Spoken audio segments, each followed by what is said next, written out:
গাড়ি ছেড়ে দাও, গাড়িগুলো ছেড়ে দাও।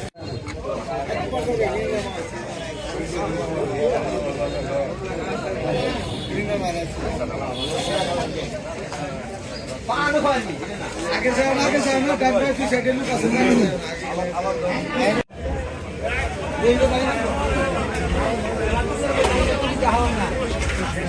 আচ্ছা ঠিক আমরা